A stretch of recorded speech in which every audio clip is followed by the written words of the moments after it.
10월 마지막 주 종교 기념주일 2부 예배에 오신 우리 믿음의 가족들을 주님의 이름으로 환영하고 축복합니다.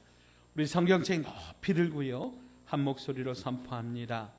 나는 예수님을 구주로 믿습니다.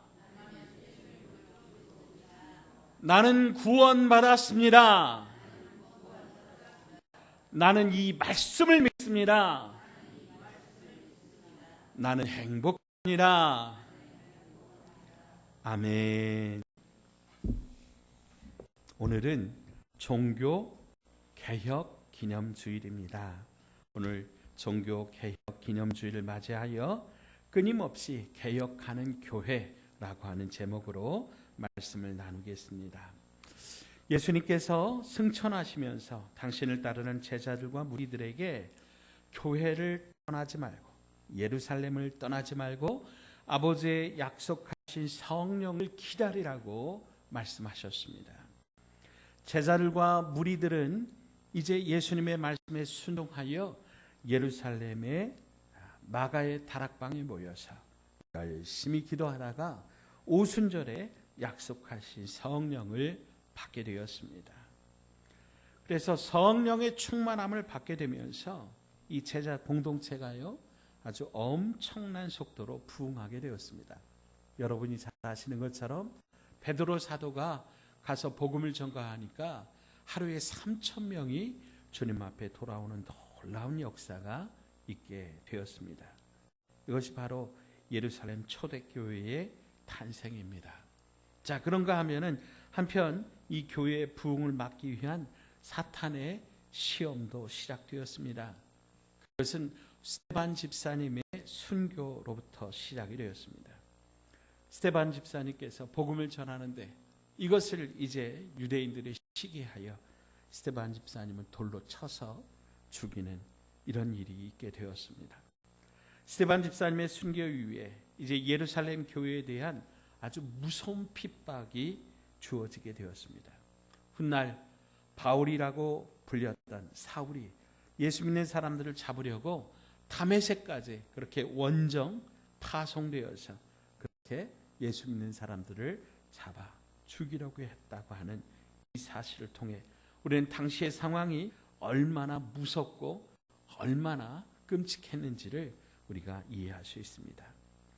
예루살렘 교회는 그 핍박을 피하여 사방으로 흩어졌고, 또 사방으로 흩어진 교인들은 가는 곳마다 교회를 세워 교회에 가해진 핍박은 오히려 복음이 땅끝까지 전해지는 계기가 되었습니다. 초대교회는 교회를 위한 교회가 아니었습니다. 자기 교회 하나 부흥하고 성장시키기 위하여 존재하는 교회가 아니었다라고 하는 거죠. 우리는 그 증거를 안디옥 교회에서 찾을 수 있습니다.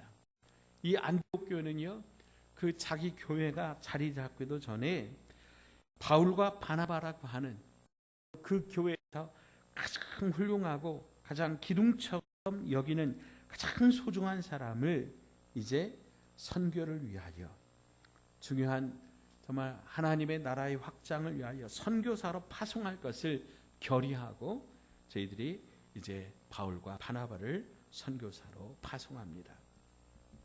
이와 같은 정신 때문에 복음이 정말 무서운 속도로 전파되었고 곳곳에 하나님의 교회들이 세워지기 시작했습니다.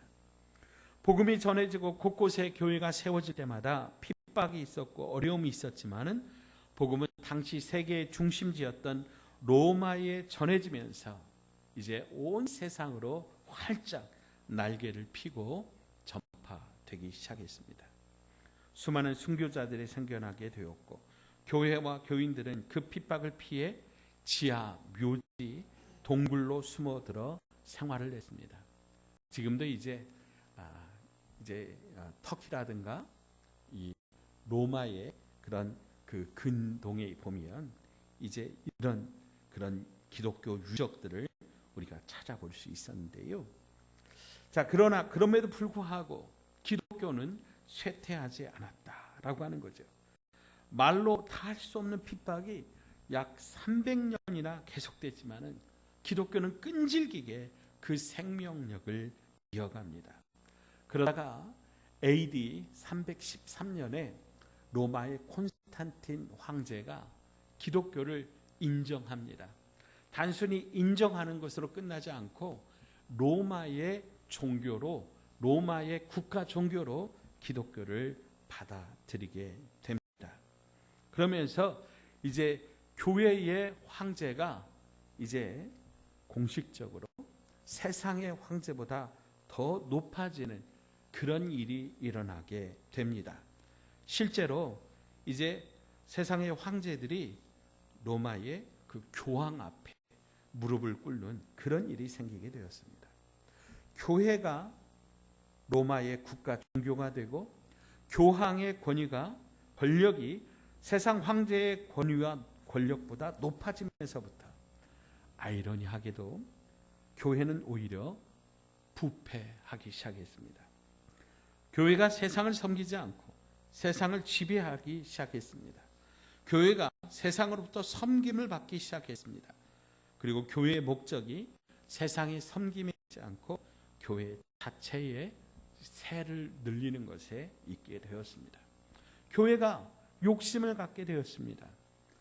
교회가 권력을 키우는데 급급하고 또 돈을 가지고 또 교회의 몸집을 불리는데 이렇게 목적을 두기 시작했습니다. 이와 같은 어리석음은 복음의 변질을 가져오게 되었는데 그것은 교회의 부흥과 성장을 위하여 사람들의 헌신을 더 강요하고 또 쉽게 말하자면 돈을 더 많이 걷어내기 위해서 면죄부라고 하는 것을 발행했습니다. 이 면죄부라고 하는 것은 예수를 믿음으로 구원 얻는다고 하는 이 기독교의 본질적인 복음을 이제 예수는 믿음뿐만 아니라 이 헌금을 통해서도 구원을 받을 수 있다. 그래서 이때 당시 이제 돈을 거들어 다니는 수사들이 그런 얘기를 했습니다. 당신의 부친이, 당신의 모친이 예수를 믿든 예수를 믿지 않았든지 당신이 하나님의 교회를 위해서 헌금함에다가 헌금을 넣는 그 순간에, 그래서 헌금이 그때 당시 돈은 거의 다 이제 동전이었거든요. 헌금함에다 이렇게 딱 넣으면 이 동전이 헌금함에 떨어지잖아요. 그러면 땡그랑 소리가 날 거 아니에요. 그 헌금함에 땡그랑 소리가 나면서 당신이 기도하고 당신이 목적으로 삼는 그 어머니가, 그 아버지가 천국으로 슉 올라간다. 이런 얘기를 하면서 면죄부를 팔았다라고 하는 거죠. 이런 악한 일들이 교회에서 일어날 때 독일의 작은 마을의 신부였던 마틴 루터라고 하는 이 사람이 종교 개혁을 하게 되었습니다. 교황이 권력을 가진 이 중세 가톨릭 교회를 향해서 1517년 10월 31일 독일의 비텐베르크 대학교에 예배당 정문했다가 교회가 이렇게 가면 안 됩니다. 교회가 이거는 잘못된 겁니다.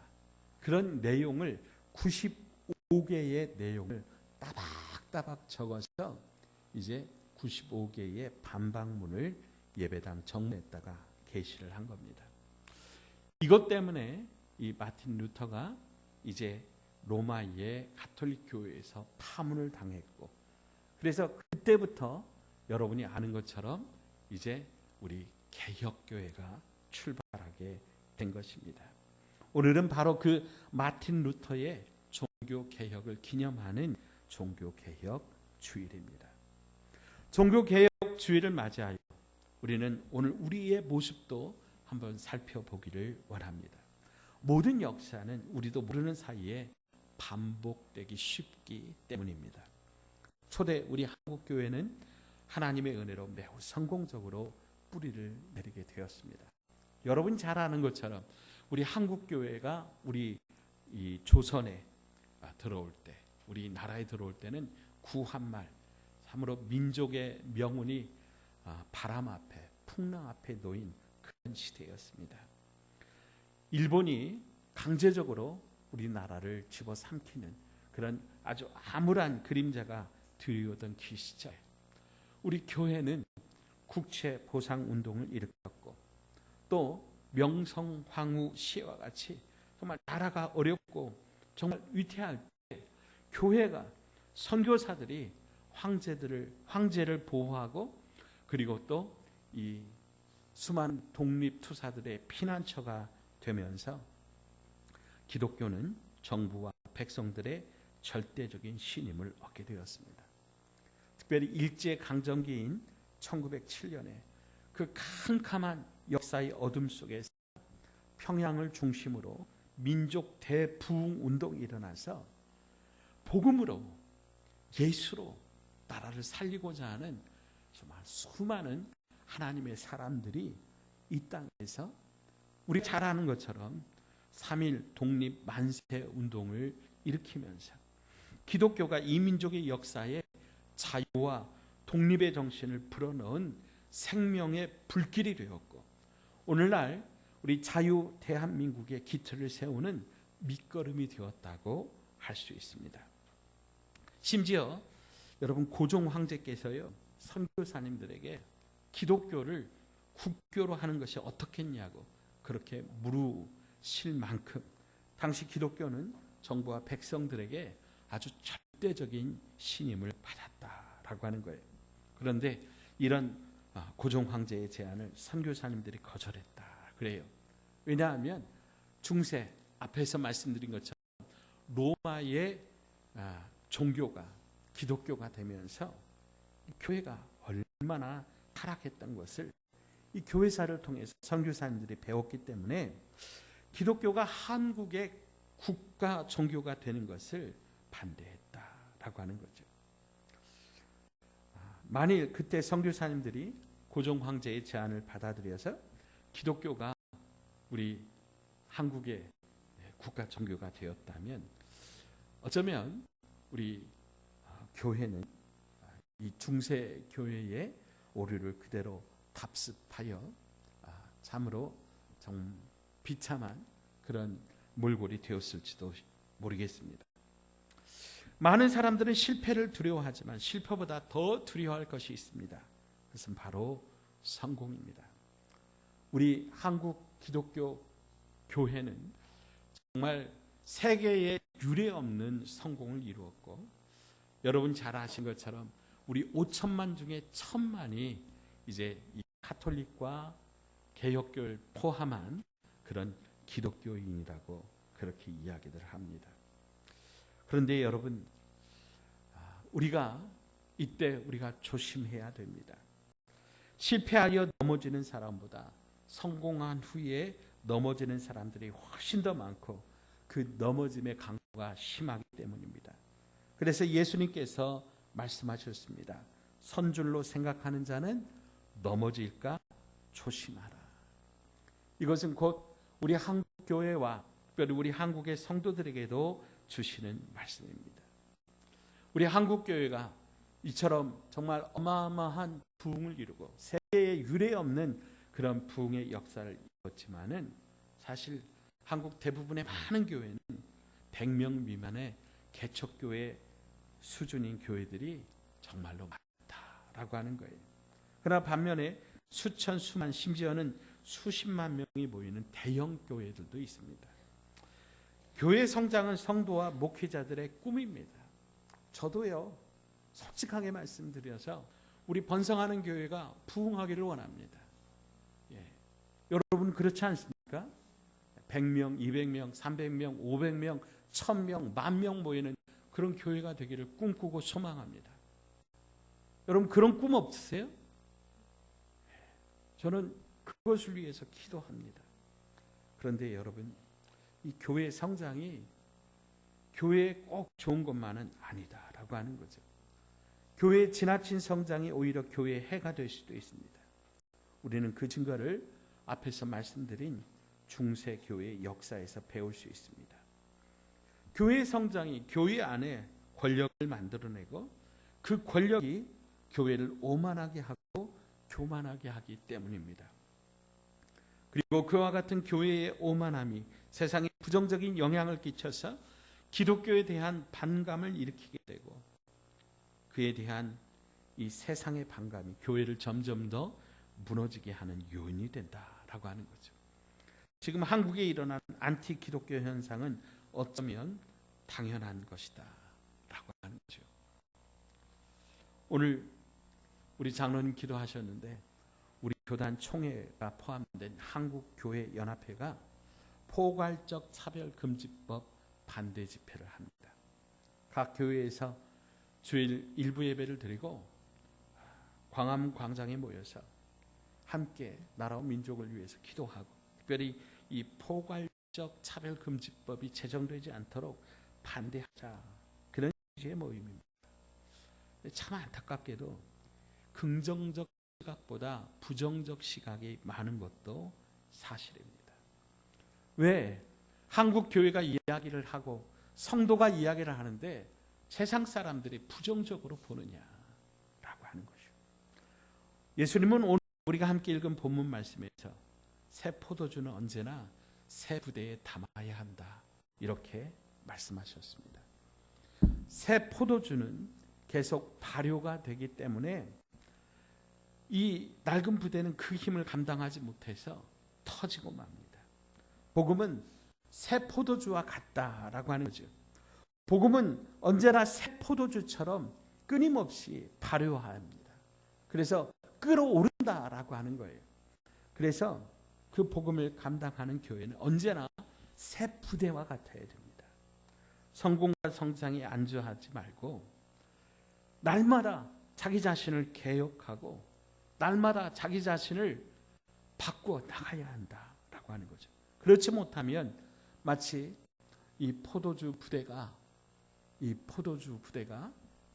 포도주를 감당하지 못해서 터지게 되는 것처럼 교회도 세상 가운데서 이제 주님이 말씀하신 것처럼 소금이 맛을 잃어버려서 밟히게 되는 것처럼 그 역할을 감당할 수 없다라고 하는 거죠. 저는 하나님께서 우리 교회에 이런 새 부대와 같은 그런 축복을 주시를 간절히 소원합니다. 저는 우리 교회가 이렇게 날마다 개혁하는 교회가 되어서 예수님 오실 때까지 우리 번성하는 교회가 이 땅의 모든 교회와 이 땅의 모든 사람들에게 소망이 되고 빛이 되고 이 땅의 모든 사람들에게 아름다운 영향력을 발휘하는 그런 교회가 되기를 간절히 소망합니다. 성공과 성장에 안주하지 말고 성공과 성장을 목표와 목적으로 삼지 말고 끊임없이 개혁하고 새로워지는 교회가 되기를 소원합니다. 그러나 하나님이 축복으로 주시는 이 성공과 성장을 참으로 아름답게 잘 사용한다면 그것도 우리에게 은혜와 축복이 된다라고 하는 거죠.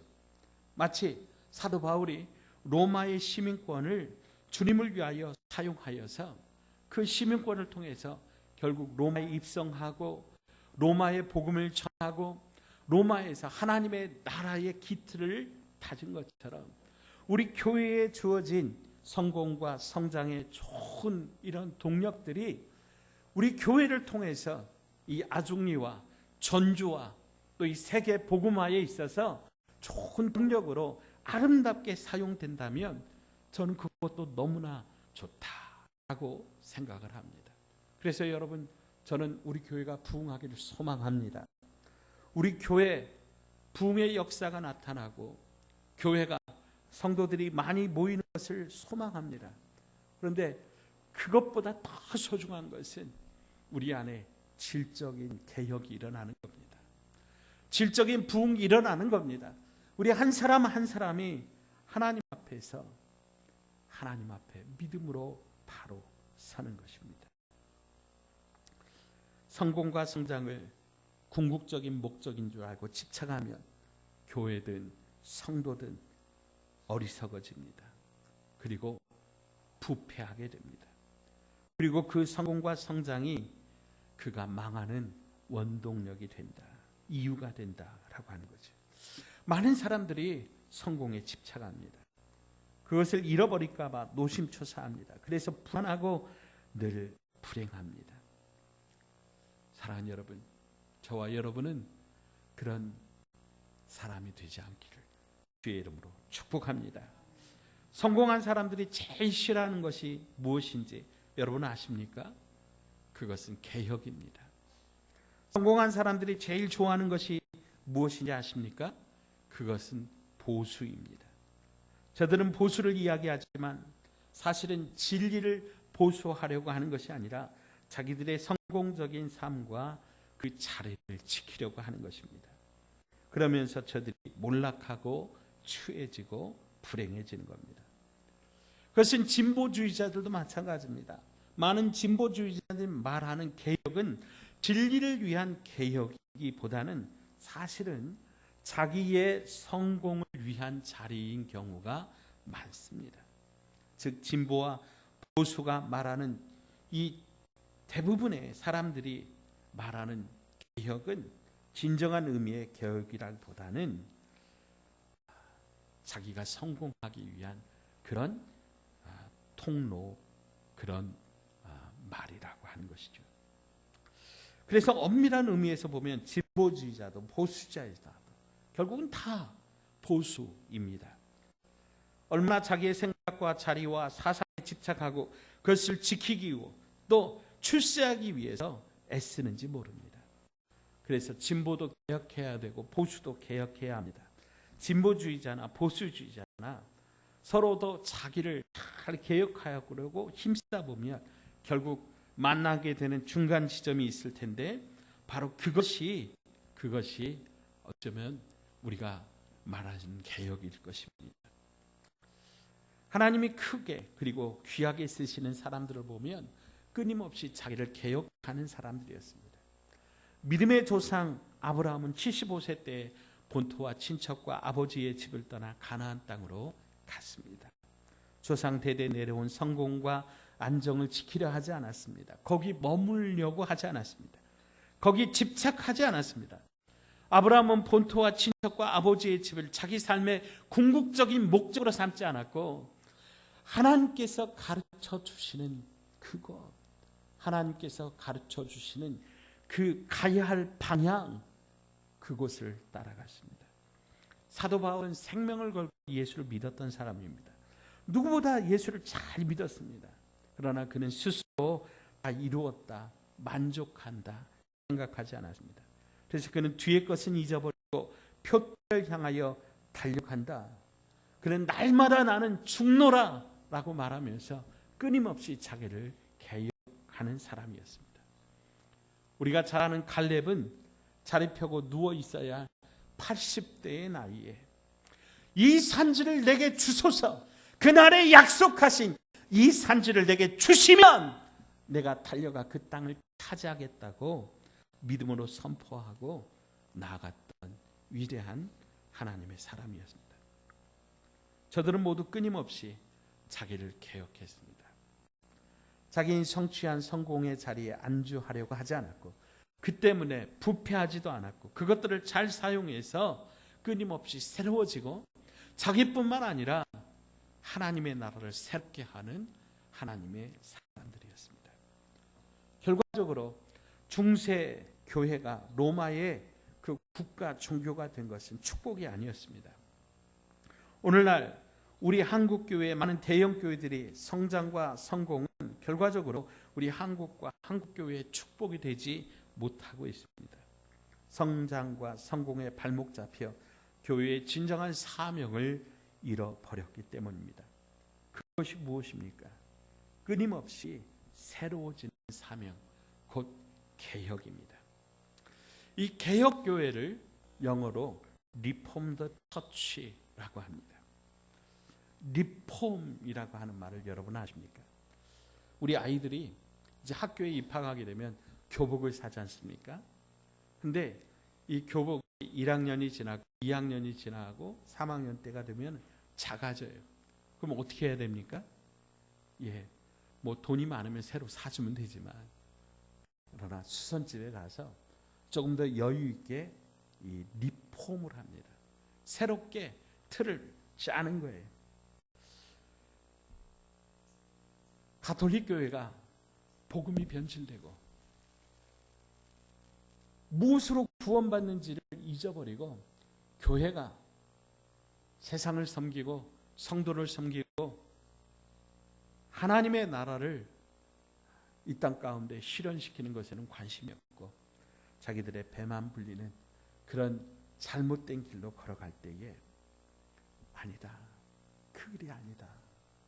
다시 한번 개혁하자라고 일어났던 이 개혁교회의 그 불길의 외침처럼 오늘 우리 교회는 잘못된 길을 간다면 끊임없이 다시 한번 개혁해야 된다라고 하는 거죠. 물이 고이면 썩습니다. 물이 흘러야 합니다. 흐른다고 하는 거, 통한다고 하는 겁니다. 개혁해야 한다라고 하는 거예요. 교회와 성도가 안주하고 나태하게 되면 타락하는 겁니다. 그러면 어떻게 해야 됩니까? 개혁해야 합니다. 그것은 내 안에 끊임없이 예수 그리스도를 바라보며 믿음으로 살기를 소원함으로 가능한 일입니다. 나는 죽고 예수로 사는 것입니다. 개혁이 무엇입니까? 나를 죽이는 겁니다. 내 욕심을 죽이고 내 경험을 죽이고 생각을 죽이고 자아를 죽이고 오직 예수께서 내 안에 살아계셔서 말씀하실 때 그 말씀대로 나를 쳐서 복종시키고 그 말씀대로 사는 것이 곧 개혁입니다. 사랑하는 여러분, 우리 교회는 저와 여러분은 끊임없이 개혁하는 교회와 성도가 될 수 있기를 축복합니다. 끊임없이 하나님 앞에서 늘 새로워져서 안주하지 말고 오직 믿음으로, 오직 예수로, 오직 복으로 살아갈 수 있는 저와 여러분 다 되시기를 주님의 이름으로 축원드립니다. 하나님 아버지, 지금까지 우리 교회를 돌보시고 인도하여 주신 하나님의 사랑에 감사드립니다. 우리가 안주하거나 나태하거나 게으르지 않게 하시고 표대 되시는 우리 주 예수님을 바라보며 끊임없이 개혁하게 하여 주시옵소서. 내 생각, 자존심, 혈기, 계획 다 내려놓고 오직 예수님만 바라보게 하여 주옵소서. 나는 죽고 오직 예수로 살게 하여 주시옵소서. 우리 주 예수님 거룩하신 이름으로 간절히 기도하옵나이다.